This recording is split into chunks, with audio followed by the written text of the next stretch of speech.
maldito do rock brasileiro, palhaço maldito do rock brasileiro, palhaço maldito do rock brasileiro, palhaço maldito do rock brasileiro, palhaço maldito.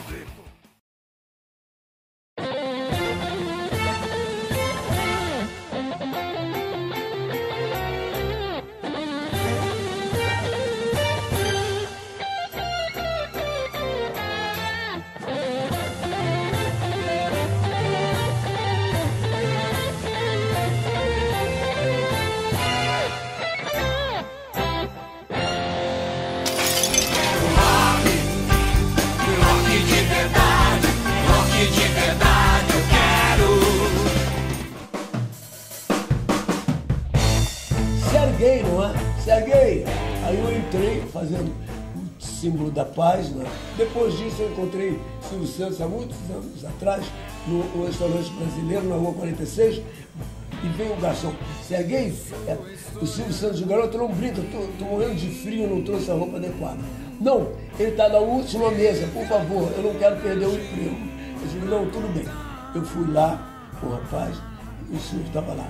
Senta aí, Serguei, não sei o quê. Então eu falei isso com ele, eu disse com ele, você não, sabe, eu não entendi nada, porque aquilo ali, vamos dizer, foi um sucesso. Ué, porra, sabe?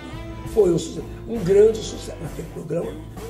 Então, eu não entendi que eu só fui programado mais uma vez ou duas e nunca mais se lembraram de mim.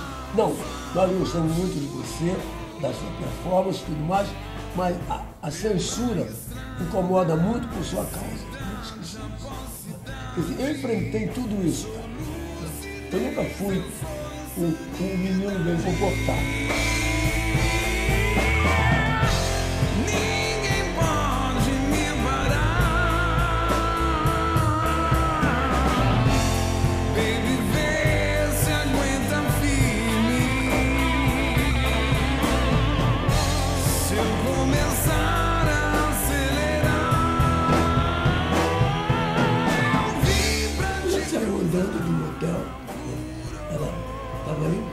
Ela vai cair no chão. Ela bebeu demais, está bêbada e ainda está drogada. E ela era muito franzina, pequena, né? Então ela estava com o salto mais alto e eu fiquei sempre segurando ela assim. Eu botei a mão aqui do lado, tinha uma coisa que ela estava caminhando, ela partiu o carro ali, a gente passear. Aí eu botei a mão aqui, e assim, olhando. Ela veio assim, ela não abriu os olhos, cara. Nem ele. Ele deu um sorriso lá de fora. Eu falei, olha, tem um homem negro, bonitão.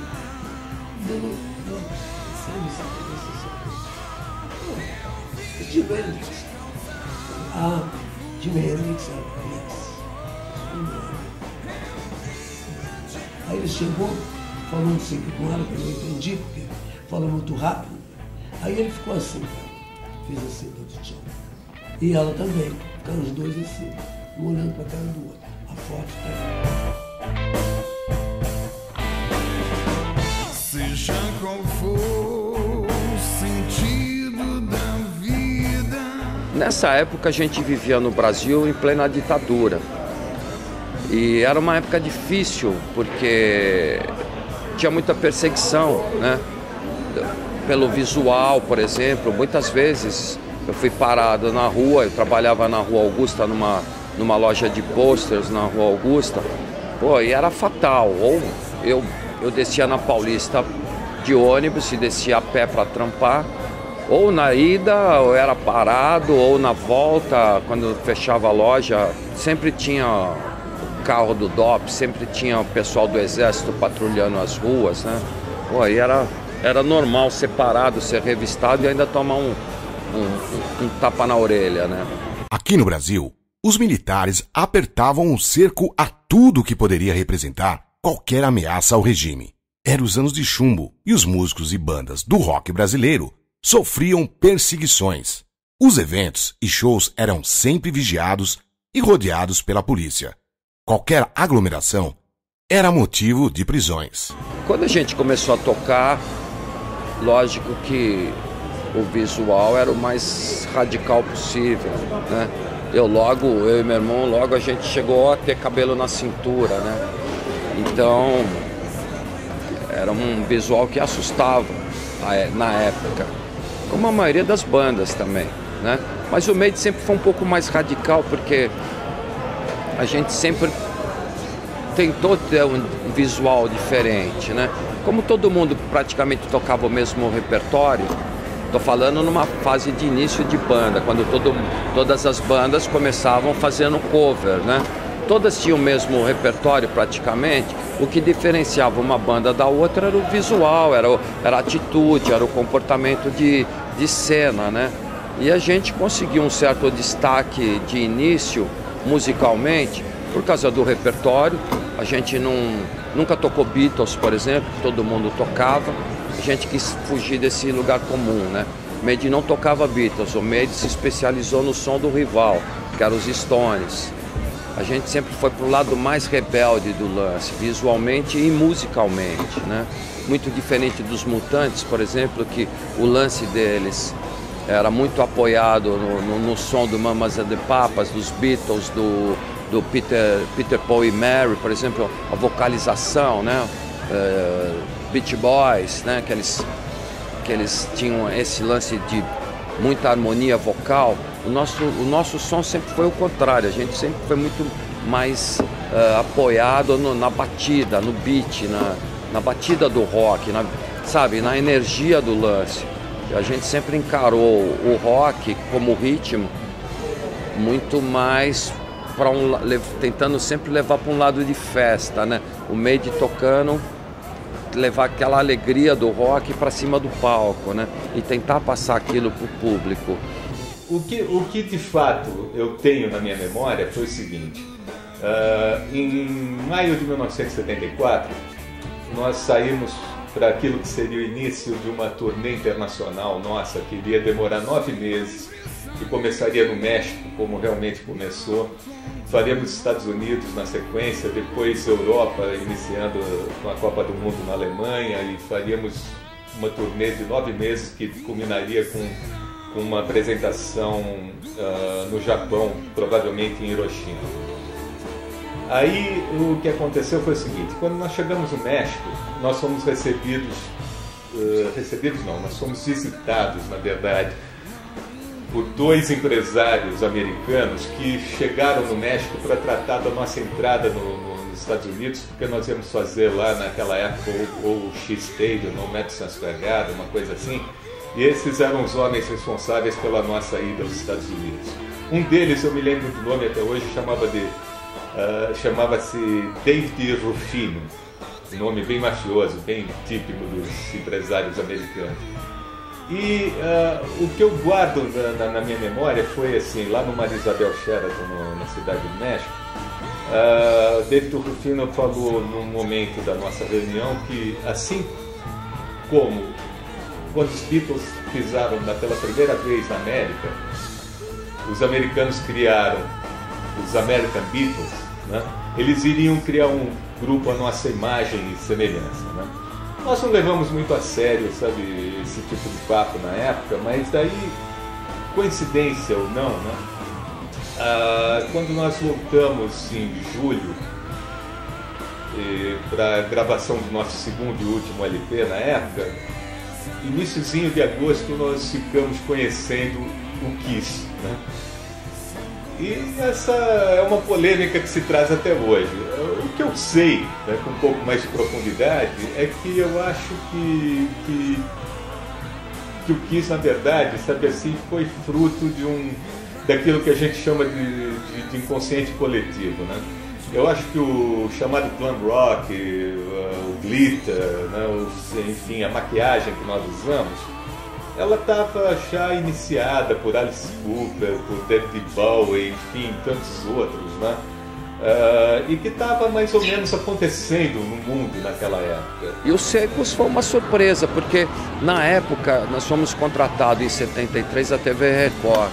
Nós fizemos um programa durante acho que 7 ou 8 meses o Papo Pop, que era apresentado pelo DJ carioca, o Big Boy.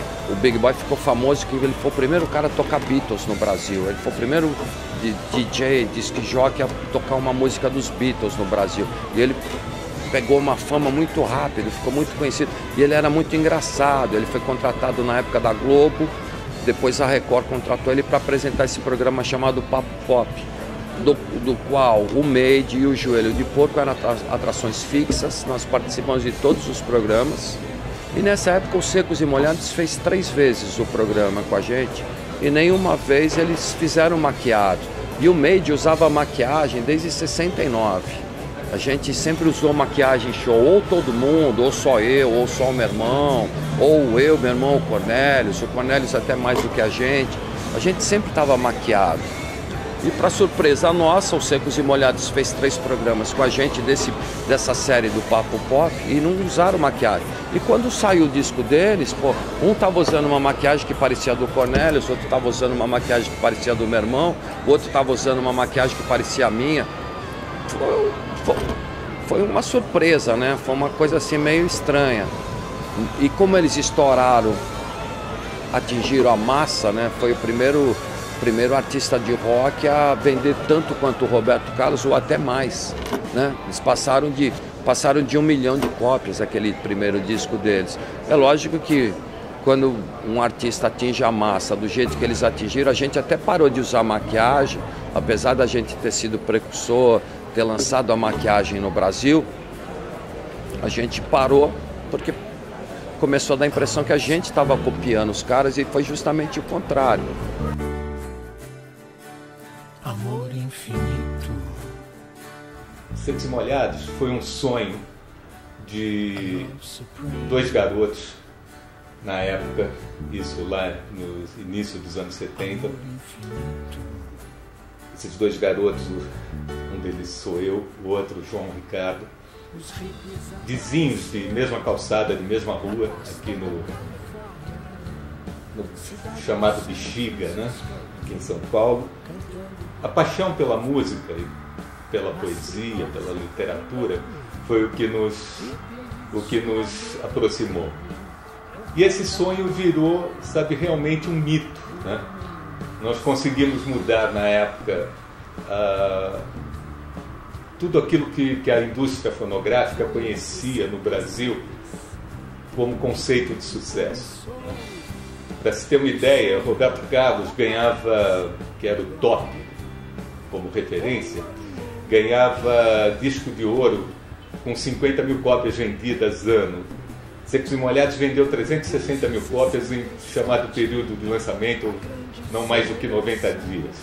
E aí, com o passar do tempo e com o início de nossas atividades, né, em shows e tudo mais, o público foi conhecendo nosso trabalho e nós chegamos a vender mais de 1 milhão de cópias e discos, que foi assim uma coisa totalmente inédita em termos de América do Sul, eu acredito.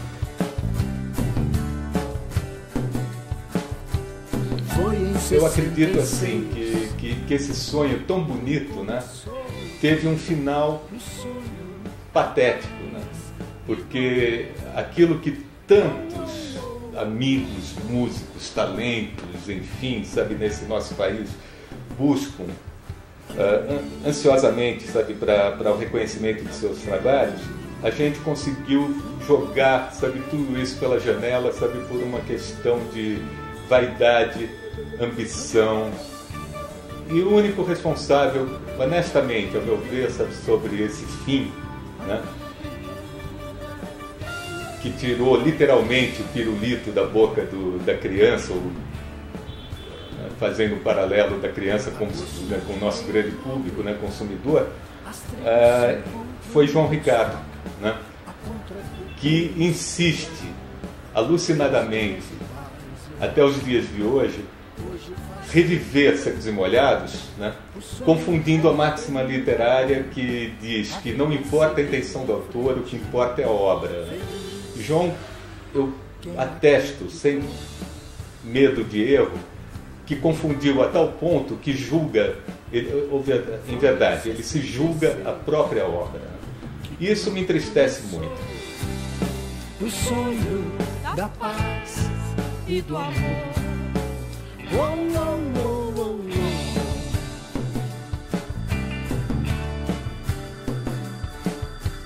Oh, oh, oh, oh, oh. Oh, oh, oh, oh, oh.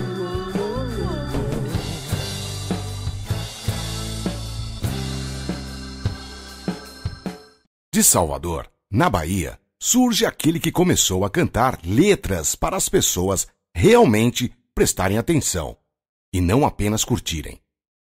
Raul Seixas acabou se tornando o pioneiro em letras de protesto e questionamento. E o fazia sem medo, em meio a toda a repressão da época. Cara, o Raul surgiu debaixo do momento na música brasileira, não só no rock, né? Mas a música no Brasil, o meio artístico no Brasil naquele momento estava sendo altamente vigiado. Era o Big Brother da época, né? Só que os Big Brothers daquela época eram os Big Brothers mesmo, eram os caras do governo, o exército vigiando cada passo de todo mundo. Chico Buarque, Caetano Veloso, todo mundo tomou paulada, né? Pessoal do teatro, pessoal da música. O Raul, ele passou despercebido no primeiro momento, porque ele era um maluquinho, cabeludinho, que falava de metamorfose ambulante, de mosca na sopa, e ninguém sacava que ali o Raul se utilizava de metáforas, como todos os grandes da MPB se utilizavam, só que o Raul era considerado maluco, porque ele era do rock and roll não tá com nada, não sei o que, ninguém estava muito preocupado com o negócio de rock, né? Ainda bem. E o Raul conseguiu passar por essa fase e estourar com Ouro de Tolo em 73, falando, criticando, né, a burguesia, as coisas que o sistema estava oferecendo para todo mundo ficar quietinho, aceitando a dominação que rolava no país naquela época. O Maluco Beleza, como Raul ficou conhecido, por causa de uma de suas letras, tinha como parceiro de composições aquele que viria a ser um dos maiores vendedores de livros do Brasil, o místico escritor Paulo Coelho. Em 72, o Brasil naquela época, a música tinha um poder muito grande, principalmente os grandes cantores da dita música popular brasileira, da MPB, os medalhões da MPB. Tinha os festivais, e esses festivais mobilizavam as cabeças e os corações do povo brasileiro naquela época. O Brasil parava realmente para ver os festivais de música que rolavam na Record, e depois a Globo acabou pegando os festivais, pegou o Festival Internacional da Canção, que era o festival mais importante que tinha no Brasil naquele período. Depois que ele passa pelo Festival Internacional da Canção, junto com Mutantes, com Walter Franco, com quem mais estava nesse festival, cara? Tinha muita gente importante que saiu desse festival internacional. O 7º Festival Internacional da Canção aconteceu em setembro de 1972 no Maracanãzinho, transmitido ao vivo pela Rede Globo. Veja a importância do festival. Com o contrato dele, ele foi contratado pela Philips, já virou um medalhão da música brasileira. Ele tinha um apelo popular, ele fez escola com Beatles e na CBS ali como produtor. Então o diferencial do Raul, enquanto roqueiro, é que ele conseguia atingir a massa comum, a população comum, mas com textos que não combinavam muito com aquilo. O diferencial está justamente aí. O Raul conseguiu colocar no rock um texto que até então não existia, porque o texto do rock and roll até esse momento era água com açúcar. Meu bem me deixou, meu bem quer me deixar. Era meio corno music, né? Vamos colocar assim. É a mesma coisa no rock gringo, né? Você olha os textos, cara, aquelas letrinhas meio bobas. Então o Raul colocou texto, meio como um Bob Dylan, como um John Lennon. Embora compare o Raul com Elvis, eu acho que o Raul não tem absolutamente nada a ver com Elvis Presley.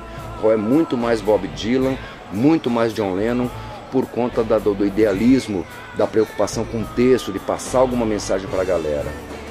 E debaixo dessa ditadura militar, ele conseguiu passar muito bem, sem ninguém perceber, porque ele era considerado maluquinho.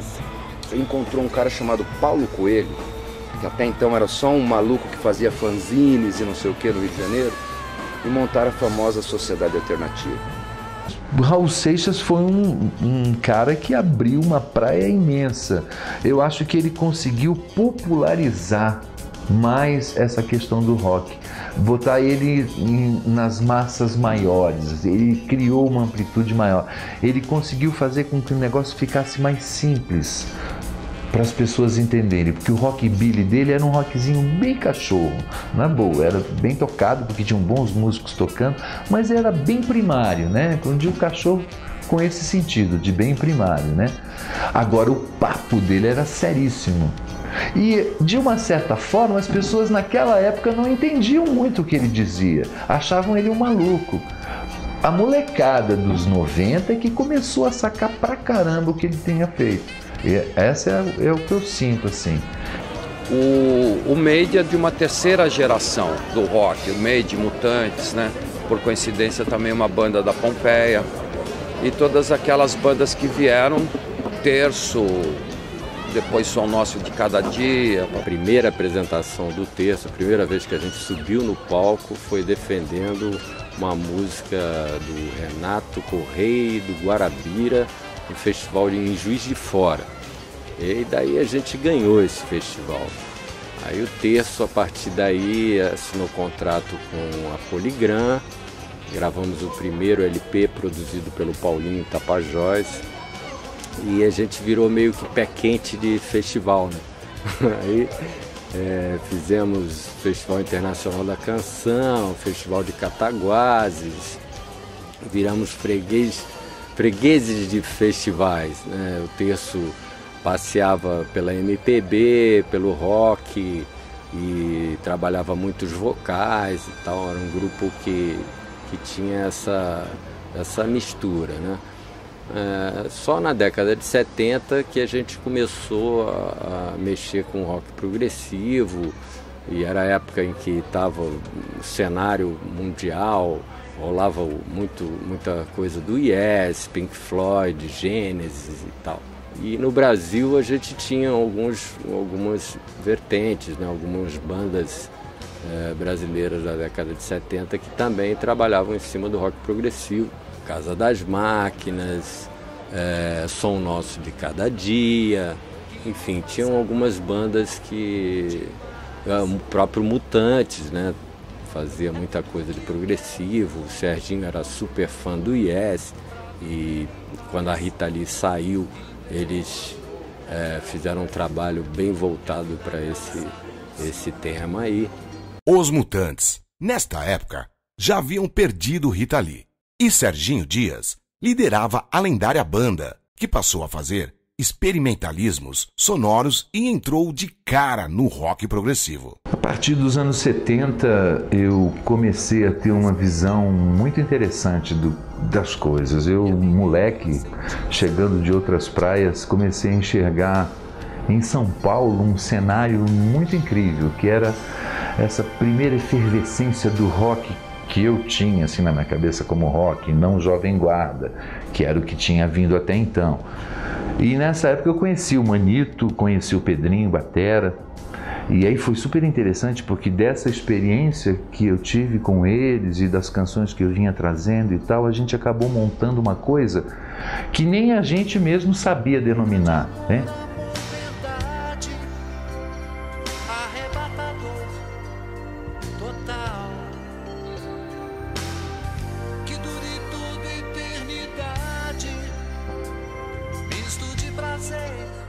Dentro dos pensadores da época, eles acabaram colocando como um rock progressivo e tal, uma das distensões do rock, né?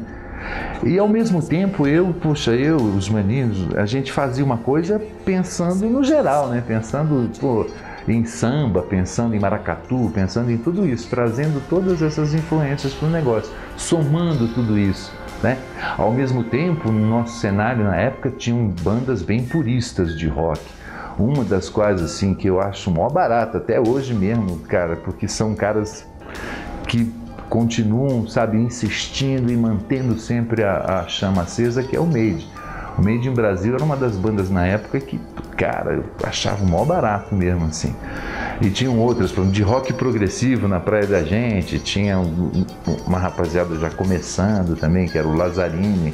O Terreno Baldio era uma das bandas da época Tinha também a banda do Zé Brasil, o Apocalipse, que era o maior barato também, era bem progressivão. Inclusive, um dos músicos do Apocalipse veio tocar no Som Nosso, que foi o Tuca Camargo, um músico excepcional, um pianista excepcional, um tecladista incrível. Depois também veio Dino Vicente, que também era um outro grande músico. Ao Som Nosso veio também o Egídio Conde, que tocava também numa banda incrível, que era junto com o Guilherme Arantes, né, que era um Moto Perpétuo, chamava. Então, várias bandas da época, assim, eram interessantes nos anos 70, cara. Tinha uma força. Os shows sempre tinha muita gente, era super legal. Só que a gente não conseguia mídia.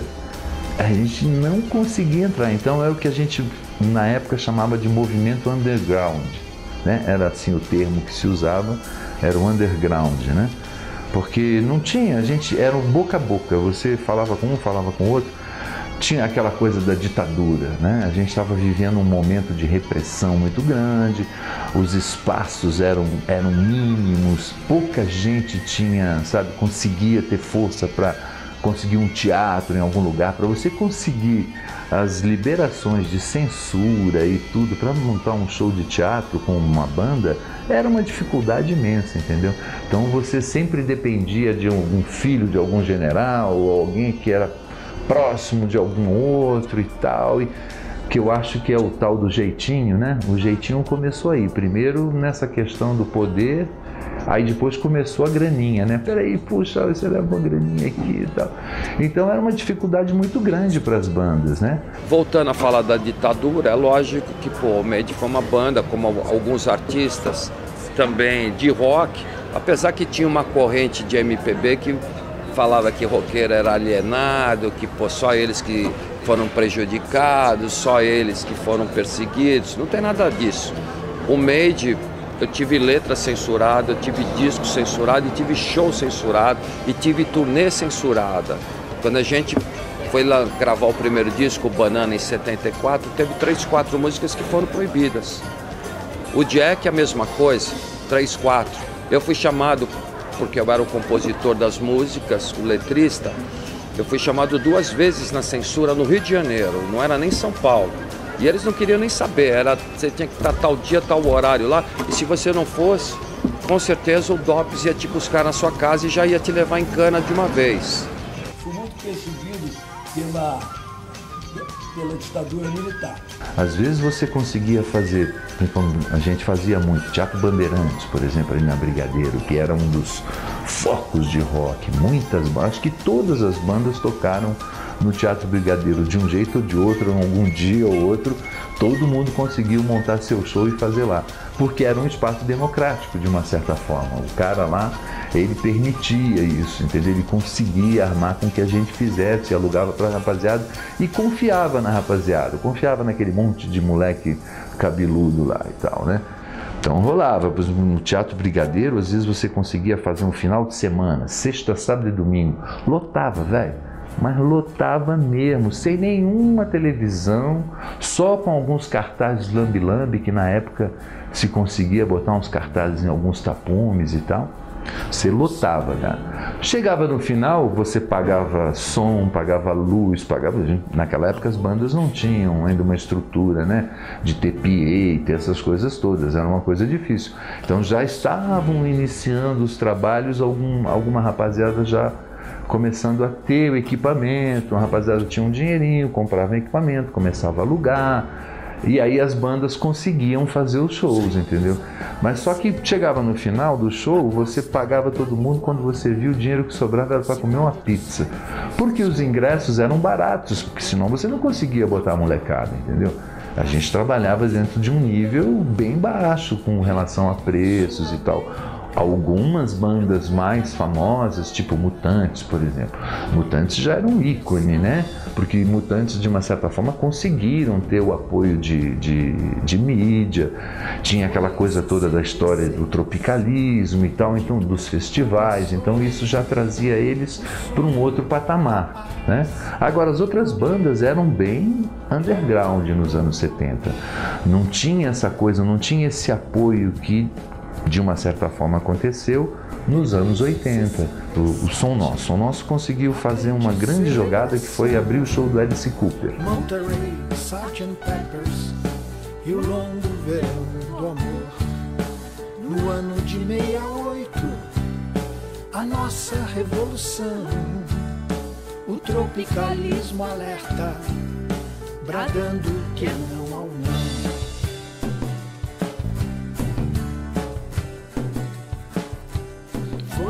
Alice Cooper foi a primeira grande banda que veio para o Brasil, assim, que se tem notícia, foi a primeira grande banda que veio com aquela estrutura, né? Com aquela estrutura toda internacional, como tem que funcionar um grande show, essa coisa toda. Aqui a gente nem sabia como era isso, né? E isso foi através de um empresário que acreditou nessa coisa, que era o Marcos Lázaro, que era um grande empresário da época, mas que mexia com outras áreas, né? E de repente se interessou em mexer com o rock e trouxe o Alice Cooper, que foi uma coisa impressionante pra gente aqui, porque de repente nós conseguimos enxergar o que era um grande show, né? Independente do estilo, nada disso, mas entender toda aquela estrutura, né? E ver que a gente, de uma certa forma, lutava por isso, só que não tínhamos os meios, né? Não tínhamos os meios. E aquilo foi muito bom, eu acho, para o rock todo, porque a partir dali houve um salto grande. Muita gente começou a buscar fazer shows e armar essas coisas. Você vê, no próprio Ibirapuera foram feitos shows memoráveis de rock, que atravessavam a noite, assim, né? Mesmo com a repressão policial, mesmo com toda aquela questão da ditadura, a gente ainda conseguia. Acredito que naquela época houve uma certa distensão entre 74, 75 até 78, um pouco antes, até 77, houve uma certa distensão, porque o fato de a gente ter conseguido fazer shows como o show do Currutec, da Geodésica no Ibirapuera, significa que todos os militares, a repressão, o aparelho via que aquela molecada não incomodava, sabe? Deixa eles lá curtir o rock deles e tal, e pode rolar. Essa vida é passageira e, como tudo, acaba.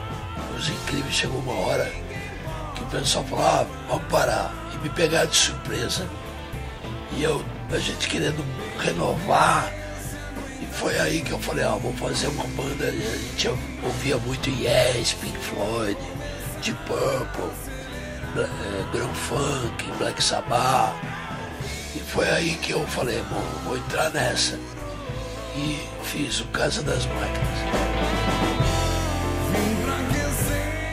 Montar o Casa das Máquinas foi difícil, porque não era aceito assim, né? O Brasil tinha um preconceito, até hoje um pouquinho, mas na época era muito mais, era forte o preconceito contra o rock. O rock era visto como uma coisa bandida, e aí, mas eu levei isso no peito, fui lá pra fora, fiz amizade com o pessoal do Gênesis, fiquei muito amigo de todos eles do Gênesis, toquei com o Pink Floyd em Hammersmith, ali no Cine Odeon de Londres, fiz uma apresentação lá com eles uma tarde, mas o Casa foi muito difícil. A gente chegava a tocar pra ninguém, não estava acostumado com isso, chegava para se apresentar, não tinha ninguém. Quando a gente voltava na mesma cidade, arrebentava, porque um contava pro outro, né? E foi engraçado que também não tinha empresário para vender, não tinha empresário de rock.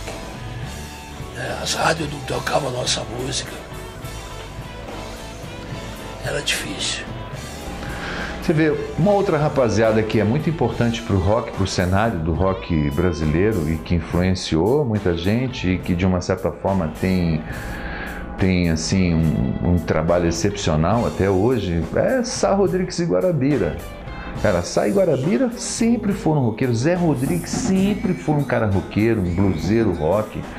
Pô, fizeram sempre uma coisa muito consistente. Eles trouxeram o rock, criaram essa pecha de rock rural, né, para eles, assim, e de uma certa forma tem sentido. E foram muito importantes, porque no trabalho deles sempre trouxeram aquele rock mais americano, não é aquele rock inglês, era aquele rock mais americano, aquela coisa mais, vamos dizer, Bob Dylan, mais essa Crosby, Stills, Nash. Eles buscavam essa praia, né?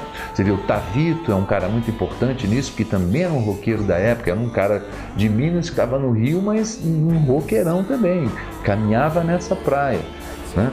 Som Imaginário, que era uma banda também mineira e que também fazia um tipo de... não era um rock, mas era um rock prog, né? E tinha elementos roqueiros, tanto que o Zé era um roqueiro que estava lá dentro tentando fazer blues e fazia umas coisas interessantes.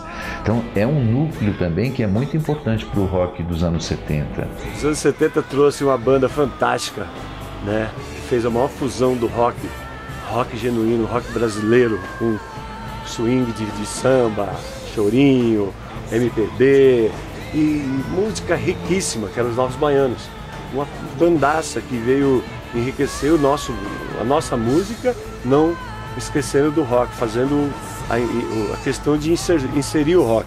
E enquanto isso, em Minas também veio o movimento do Clube da Esquina, que era uma fusão rock and roll mais inglês, mais Beatles e tal, aquela coisa.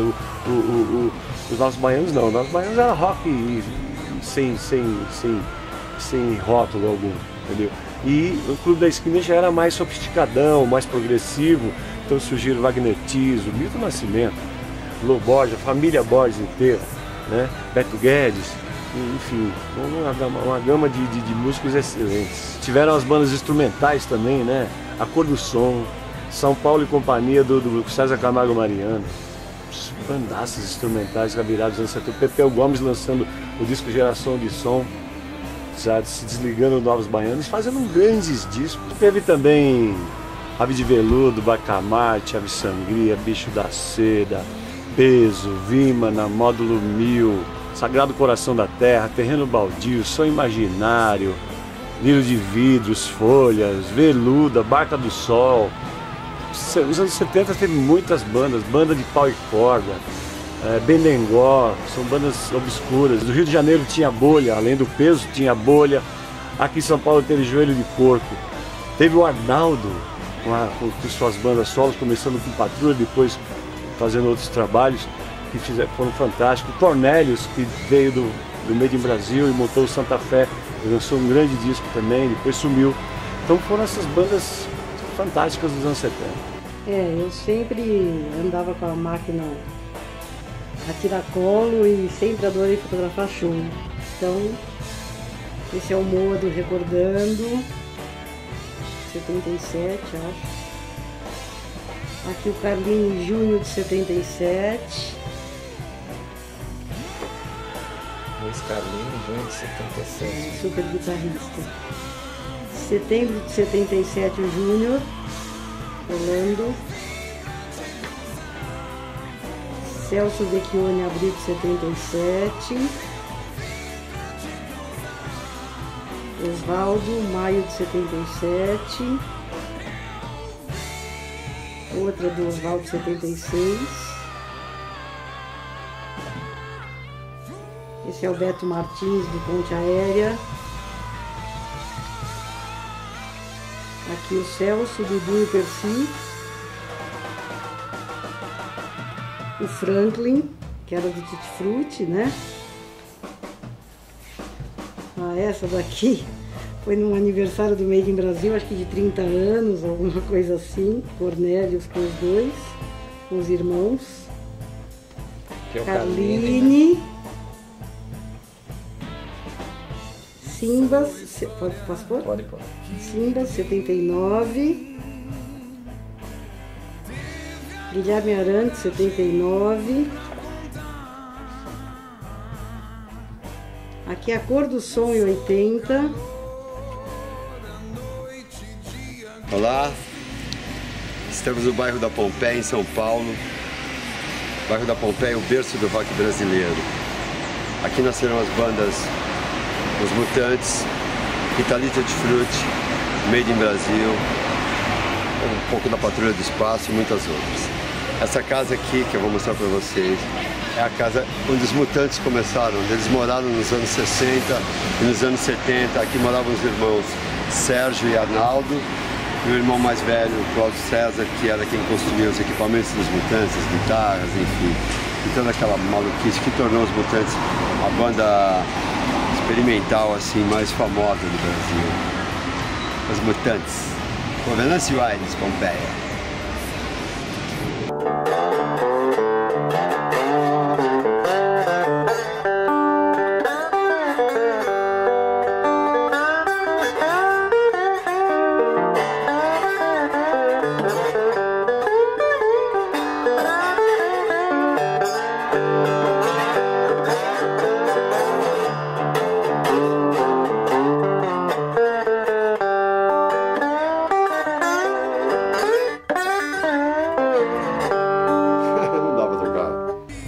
Minha trajetória no rock brasileiro começa quando eu nasci, porque você nasce músico e Deus dá o dom e aí você começa a correr atrás disso.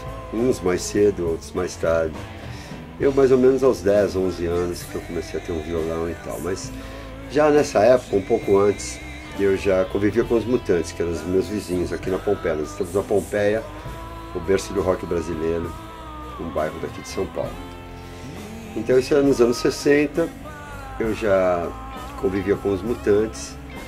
Eu os conhecia assim antes de chamar os Mutantes. O Sérgio Dias é meu amigo de infância, nós íamos na escola juntos e tal, no grupo escolar Miss Brown aqui. E aí a gente sentava juntos, a gente foi mandado embora da escola também juntos. E o Sérgio foi minha grande inspiração, assim, porque o Sérgio já era um guitarrista talentosíssimo, já jovem, com 11, 12, 13, 14 anos, já tocava muita guitarra. E a minha convivência com eles que me leva sempre a afirmar que eu fui criado pelos Mutantes, entendeu? Que foi minha grande escola, foi a grande banda de rock brasileira, assim, com uma repercussão internacional, né? Quando a Rita Lee saiu dos Mutantes, isso foi em 1973, aí eu já tinha uma banda, que chamava-se Lisergia, que era, eu já compunha, era uma banda já com Lee Marcuse, com o Mr. Rufino e com o Emilson Colantoni, os músicos da época com quem eu tocava. Uma banda de garagem que chamava-se Lisergia, por causa dos ácidos lisérgicos, que eu tomava muito, e que meu nome também é Luiz Sérgio, de Luiz Sérgio para Luizérgico foi muito rápido, entendeu? Então é uma época muito bonita da nossa loucura maluco beleza, e foi assim, foi o começo do rock dos anos 70. Comecei, sim, fazendo som nos anos 70. Minha primeira banda foi com o Sérgio Carlini, do Tutti Frutti, que a gente ficava numa garagem lá muito louca, na casa dele, fazendo sons.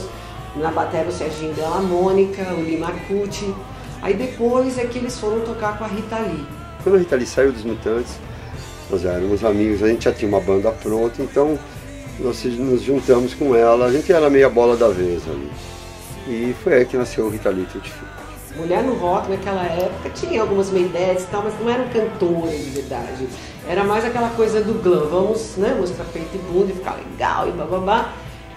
Mas quem seguiu carreira, mesmo que eu lembro dessa época, dessa fase, é a Rita, né, a Lucinha, Tumble, eu e algumas outras assim que nem chegaram a fazer grande expressão na cena. Luiz Carlini, o Tutti Frutti. Nossa, essa foto aqui o Carlini tá até lembrando um pouco o Keith Richards, né? Olhando meio de longe assim, parece o Keith Richards. Que ano que deve ser essa foto? Esta foto de 75, será? 76, março de 76 foi um show em São Bernardo. Março de 76, tá o Carlini. O Tutti Frutti dura até hoje, já teve várias edições. Com a Rita Lee durou 6 anos, fizemos vários discos, muitos hits. E ele dura até hoje, teve outras edições, outras montagens que eu fiz com vários outros músicos e tal. E de vez em quando eu ponho ele na roda, que é a minha banda. Essa época foi a época que o mundo passou de preto e branco para colorido, entendeu? Nos anos 70, os anos 70 são muito ricos, sabe, assim, criatividade. Então, em 73 chegou a TV a cores, eu acho, aqui no Brasil. Então, e ao mesmo tempo, no começo dos anos 70, nós vimos o festival de Woodstock, vieram os hippies, o Flower People, o Black Power, e todo esse movimento, aquela cultura assim, explodindo. Então, é muito valioso, sou muito grato a Deus por eu ter nascido, por ter acontecido nessa época, entendeu? Por exemplo, a sonoridade dos discos, os discos internacionais, tudo que a gente gostava dos Rolling Stones, entendeu? E das grandes bandas como Led Zeppelin, Deep Purple, Queen, tudo que veio dos anos 70, as grandes bandas com uma grande sonoridade análoga. Então, isso daí, os anos 70, eles são muito ricos nessa parte criativa. Porque eu acho que assim, tinha muito pouco de onde se copiar, tu tinha mais é que inventar, entendeu? Criar. Então eu acho que os artistas, eles exploravam mais o seu próprio talento e tal. Os computadores não resolviam as coisas, na verdade os computadores nem existiam, então a gente tinha que fazer tudo do começo, errou, vai do zero. Então tinha uma coisa muito difícil com relação às letras, tá? Então você quer botar uma palavra um pouco mais pesada na letra, não podia. Ou se você quisesse fazer alguma questão mais política também, não dava. Sobre a falta de infra para que nós pudéssemos fazer a nossa música. Entendeu? O Brasil não tinha equipamento. O Brasil sempre foi atrasado, né, filho? Não tinha importação, não tinha cassino, não tem até hoje, é uma besteira, né? Então, por exemplo, não tinha importação para a gente conseguir auge da ditadura, né, meu? Um país burro pra cacete. A gente, para entrar para uma guitarra no país, tinha que usar de um monte de truques, parecia que a gente estava roubando, sabe? Tinha que esconder, tinha que inventar papel e tal, simular alguma coisa, tinha saído para voltar e tal, enfim, era muito difícil, não tinha. Então, quando aparecia alguma coisa, eu me lembro assim, quando aparecia, alguém viajou, trouxe uns acordoamentos de guitarra, nossa, é meu, não queria saber nem que marca era e tal, entendeu? Hoje é uma coisa que vende até em farmácia, eu sempre falo isso, sabe? Mas as coisas eram tão difíceis, os Mutantes, eles fabricavam seus equipamentos, então, porque não tínhamos nada, né? Então, para aparecer um pedal, qualquer coisa, tudo servia, porque não tinha como escolher e era tudo difícil de conseguir.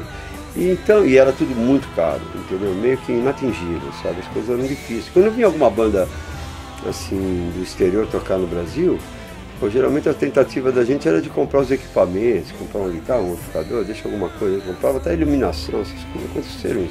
Aconteceu isso na Rita Lee de Frutti, a gente comprou algumas coisas do Alice Cooper na época e tal. Então isso daí tornou o sabor dos nossos discos assim muito maior, e da nossa vitória muito maior, porque eu sempre digo que a gente abriu a Amazônia com um cortador de unha, cara. Foi difícil pra cacete para fazer as turnês, não tinha nada em lugar nenhum. Hoje você chega em qualquer cidade, não precisa nem ser uma capital, sempre tem um sistema de sonorização legal, as empresas têm tudo e tal. A gente tinha que construir equipamento, queria fazer um show em Recife, legal, leva 2 caminhões daqui com cenário, equipamento, iluminação, era assim que era feito.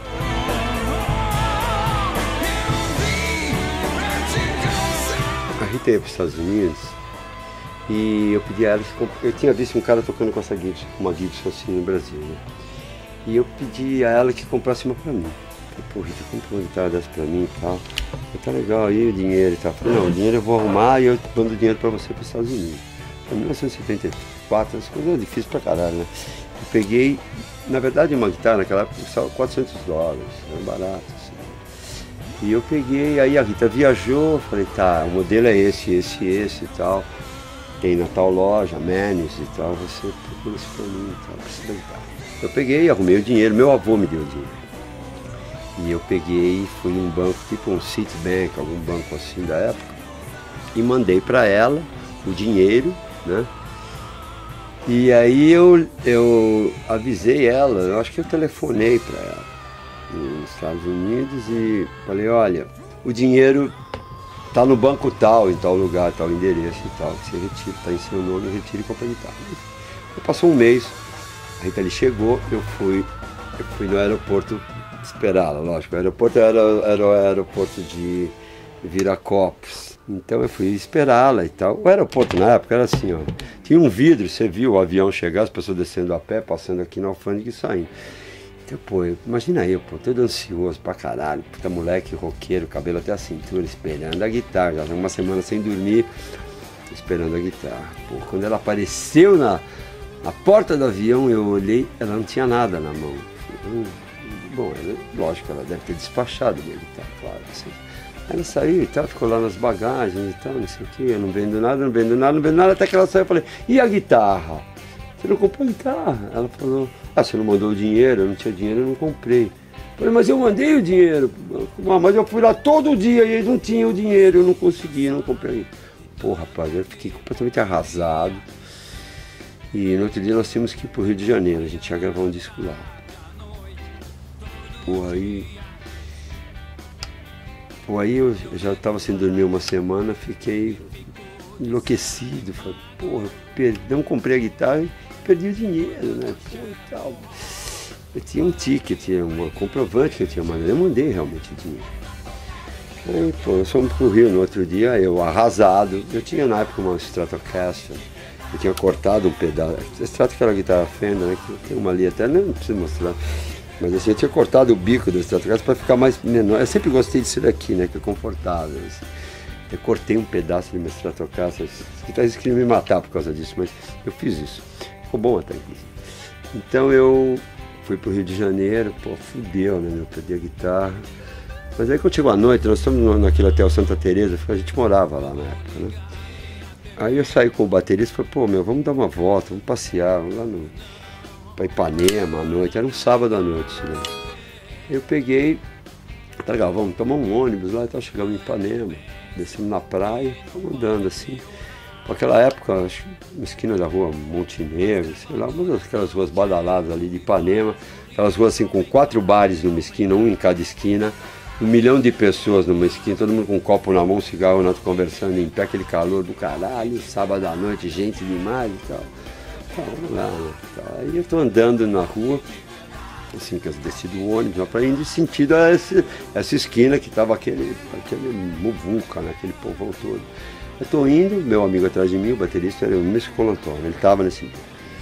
Aí sai um cara do meio da multidão e vem andando assim, olhando pra mim, sabe quando você tem aquela impressão, se a pessoa tá vindo, olhando, vai falar comigo, né? Aquela nítida impressão, o cara tá vindo pra mim, o cara veio e chegou perto de mim e falou assim, do you wanna buy a Gibson Les Paul guitar?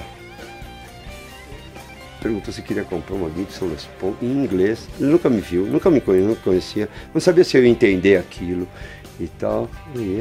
Nossa. Aí ele me levou até o hotel, onde ele estava hospedado, um hoteleco lá, Fullbeca.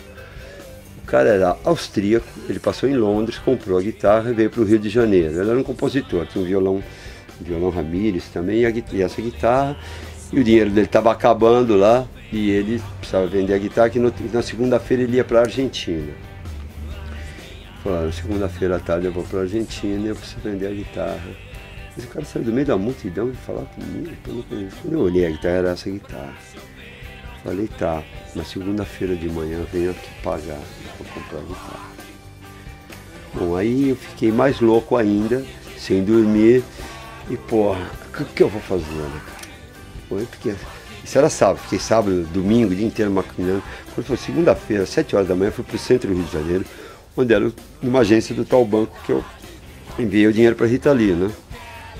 No Citibank, acho que assim, da época, com o papelzinho. Quando eu cheguei lá, o banco estava fechado, eu quero entrar, mas espera aí, tem horário e tal. Quando eu abri, fui o primeiro a entrar, cadê o gerente? O gerente não chegou, onde é a sala dele? É lá, fui lá, estava a secretária do cara, cadê o cara? Ele veio daqui a pouco, aí sentei, pô, impaciente, eu em pé, levantava, sentava, quer um café? Não quero, não sei, cadê o dia? Quando o gerente chegou, pô, era um moleque meio desesperado, sabe? Sabe o que é um garoto atrás de uma guitarra? É foda, né, cara? Aí eu peguei e quando ele chegou, eu falei, meu, acontece o seguinte, ó, eu queria comprar uma guitarra, dei o dinheiro pra Rita Lee, o dinheiro chegou, o cara falou, calma, senta aí, peraí, calma, o que é? Eu tava assim, cara, não conseguia nem me explicar. Peguei o papel, dei pra ele e falei, tá, eu vou tentar achar o seu dinheiro. Olha, em 1974, o telefone era preto, tu discava o 0, ele demorava 6 meses para voltar. Não tinha fax, não existia computador, não existia nada. Como é que o cara ia achar essa grana? Aí o cara começou a telefonar, eu do lado dele e tal, desesperado, e o cara tentando localizar e falando e tal. E daqui a pouco vinha alguém para falar com o gerente, eu, não, ele não pode atender, não dá, hoje ele está muito ocupado e tal. Bicho, o cara ia no banheiro, eu ia atrás, o cara queria comer, eu ia falar, deixa que eu compro, porque eu louco assim. Chegou umas 11 horas da manhã, assim, 11h30, ele falou, eu achei o teu dinheiro. Meu dinheiro foi parar, sei lá, em outro país, sabe, na Alemanha, eu achei teu dinheiro, pegou e me pagou, me deu todos os dólares de volta, os 400 dólares, que era pouca coisa. Peguei o dinheiro, eu corri, peguei o táxi, fui lá pro hotel do cara que era em Ipanema, na Visconde de Pirajá. Entrei, subi no hotel, ele abriu a porta, eu entrei, peguei a guitarra, dei o dinheiro para ele, dei tudo que eu tinha nos bolsos também, sabe? Ó, é tudo que eu tenho, só acho que isso fica o documento, é todo o dinheiro que eu tenho. Eu peguei a guitarra e desci. Quando eu desci, que eu cheguei na calçada, eu encontrei com o Ezequiel Neves. Falei, Zeca, olha que eu comprei uma guitarra igual do Jimmy Page, eu abri assim na calçada e tal. Pô, que porra é essa? É uma Les Paul e tal. Pô, aí ele pegou, me pagou o almoço e me deu um dinheiro para eu tomar um táxi para voltar para Santa Teresa, que eu não tinha nada, só tinha guitarra, mas eu ria daqui até aqui. E a guitarra, ela tinha uma inscrição aqui atrás, assim, aqueles hexagramas que é o I Ching, sabe? Sabe aquela inscrição de Xing, assim? Uns traços, alguns assim separados e tal. Aquilo era um adesivo que o cara pôs aqui. E aí eu peguei um livro, na época eu já conhecia o Roberto Campadello, que é o cara que traduziu o Xing para o Brasil, um artista plástico, né? E eu falei com o Roberto, o que é isso aqui? Ele falou, esse é o hexagrama número 40, não sei o que, nós fomos lá ler o que é. O livro, que dizia que aquilo era uma coisa que estava sendo enviada para mim, aquilo veio para mim.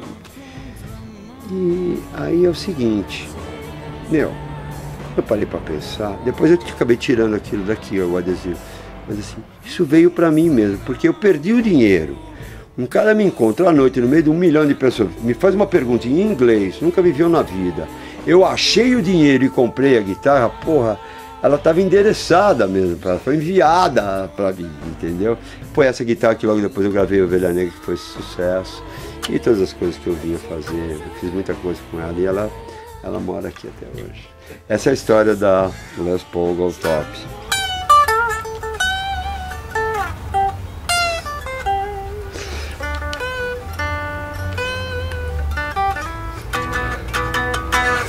Outras duas bandas que a gente não pode esquecer do cenário dos anos 70 são Moto Perpétua, que dali surgiu um grande artista até hoje no nosso cenário musical, que é Guilherme Arantes. Gravaram o único disco, né, em 74. E também Terreno Baldio, que é uma banda de extrema influência no cenário musical dos anos 70. Também tiveram 2 discos, mas o mais importante foi o primeiro, que é o nosso, considerado o nosso grande Gentle Giant da época, que era a única banda que fez o som desse. E dela tem Mozart Mello, que é o seu grande mentor, criador, mestre, que hoje nada mais nada menos é o coordenador musical do IGT. E do Rio teve o Vimana, né, que apresentou anos depois de sua formação 3 grandes artistas para o cenário musical, que foram Lulu Santos, Lobão e Hit, né, que estouraram, cada um dentro da sua música, seus grandes hits dos anos 80 são até hoje cantados por aí. Além de Patrick Moraz, que fez parte da formação na época que tinha saído do Yes, ele também tocou no Vimana, aí depois cada um dissolveram, cada um foi pro seu lado. O Vimana realmente não deu em nada. O rock no Brasil sempre teve alternâncias assim de picos de bandas em cima, bandas embaixo, mas teve um momento que todas as bandas começaram a passar uma certa dificuldade, que foi no final dos anos 70. Começou lá fora o movimento disco, de discoteca. A Globo aproveitou a onda e lançou uma novela chamada Dancing Days. Em cima do sucesso do que tocava na rádio, em cima do sucesso das novelas, da novela da Globo, as casas noturnas, os clubes pararam de contratar as bandas e começaram a comprar equipamento e contratar um garoto, um DJ, botar alguém da cidade local ali para comandar aquilo ali. As pessoas perceberam que não precisava de uma banda, que eles precisava só do disco, ou de fita de rolo, sei lá o que, para fazer um baile, para fazer uma festa, né? E as bandas sentiram isso de imediato, todas as bandas no Brasil, e eu falo todas pararam, com exceção do Made. O Made é a única banda que na história do rock no Brasil, é a única banda que nunca parou.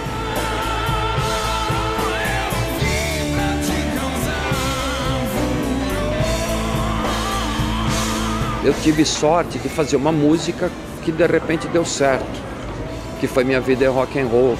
Nessa época, assim, as grandes gravadoras já estavam vestindo pesado em discoteca.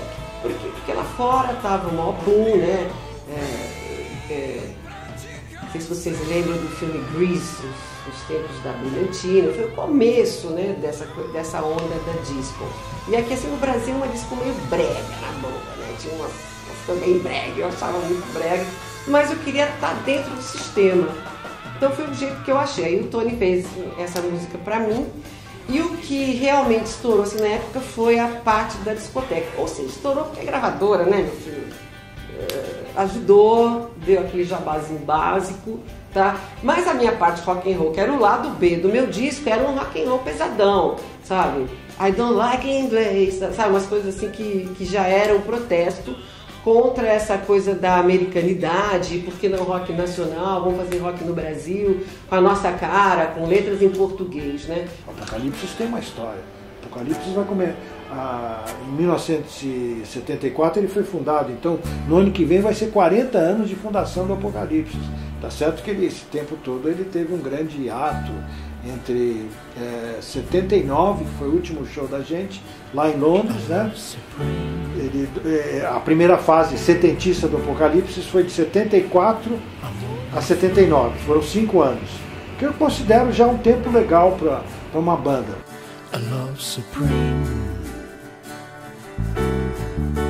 O Apocalipse sempre bateu ali, né? Ele sempre chegou no topo, ninguém vai dizer que em 75, por exemplo, a gente estava no nível dos outros, do Terço, Mutantes, o Som Nosso, o Terreno, tinha aquela turma, né?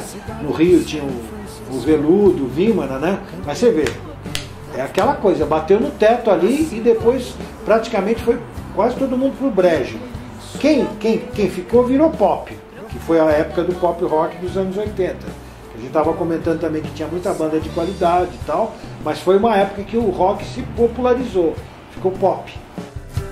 Foi em 66 que tudo começou. Agora, essa minha geração, esse pessoal que você conheceu, está conhecendo bem aí nos depoimentos, eles ficaram totalmente à parte de tudo isso e a maioria acabou, abortou. Tinha ditadura que pegava no pé da gente.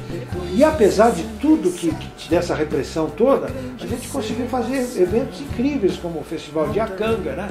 75, que foi considerado o Woodstock brasileiro. Teve a Banana Progressiva aqui em São Paulo, que juntou todo mundo de São Paulo, do Rio, e teve o Hermeto, o Erasmo, todo mundo na mesma barca durante 2 fins de semana aqui na GV, que foi uma maior loucura.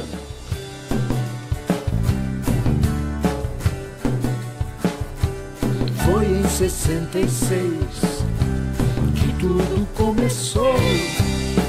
O sonho da paz e do amor. Foi o lançamento da Trinca Produções Brasileiras também, que foi a grande produtora desses meados dos anos 70 no rock paulistano. Lançou o Apocalipse, o Som Nosso, o Terreno Baldio, o Barca do Sol do Rio, trouxeram o Vímana, o Veludo, Bolha. Você tem todas essas bandas que a gente conhece, a maioria delas no underground, né, como a gente estava falando, foram lançadas pela Trinca.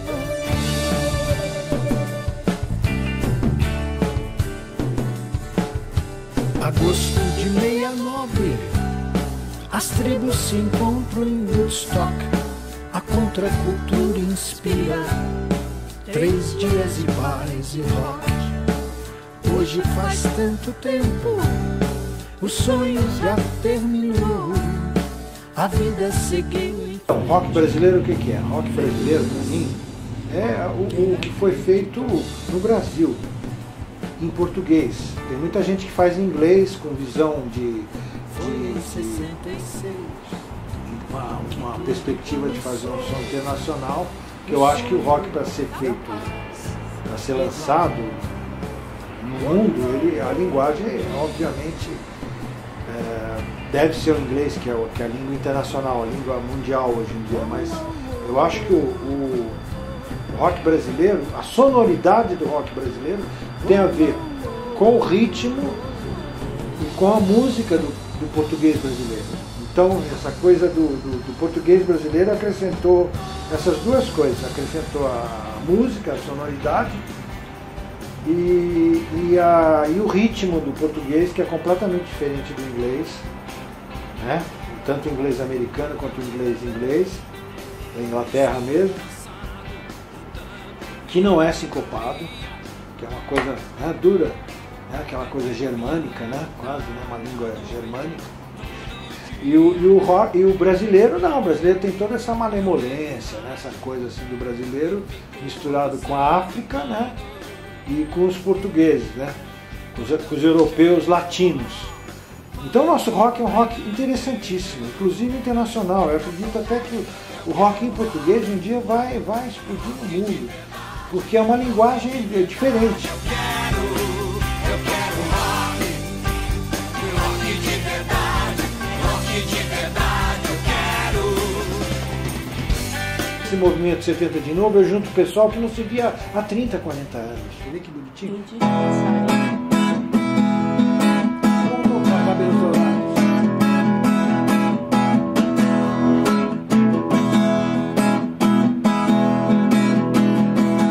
Ai meu Deus, que saudade dos seus cabelos dourados. Eu quero que você me perdoe e volte logo para mim. De manhã, baby, doll de Jesse, você acordava, ficava vermelha de raiva. Minha linda, minha cara, fique aqui comigo. Você é o meu sol, você é o meu mar, você é o meu jipe. Minha linda, minha cara, preciso de você. Minha muito louca, baby, eu preciso de você. E nos sonhos nós temos discos voadores. E nos sonhos Deus disse a nós para sermos os reis do rock and roll. Baby, baby, baby, vamos para casa até que a morte nos separe, baby. Vamos para casa, baby, baby, baby. Eu quero beijar a sua boca e nadar e mergulhar no seu oceano. De manhã, baby, de Jesse, você acordava e ficava vermelho de raiva. Minha linda, minha cara, fique aqui comigo. Você é o meu sol, você é o meu mar, você é o meu jipe. Minha linda, minha cara, preciso de você. Minha muito louca, baby, eu preciso de você. E nos sonhos nós temos discos voadores. E nos sonhos Deus disse a nós para sermos os reis do rock and roll.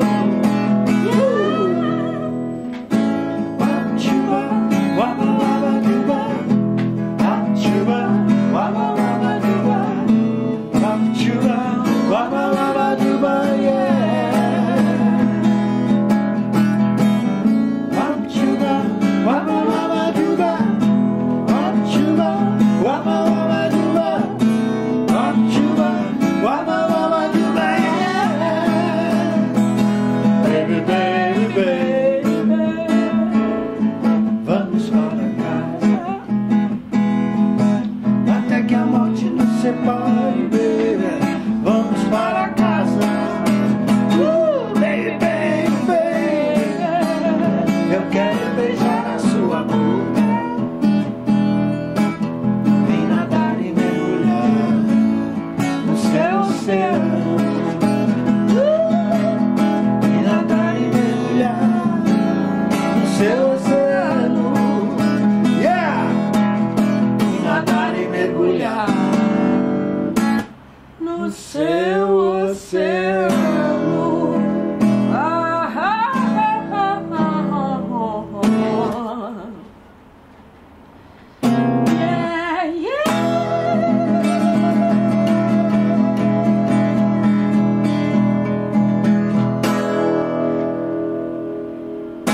Mas realmente a década de 70 revelou, sabe, mundialmente uma série de trabalhos que ficaram, acho que para todos sempre.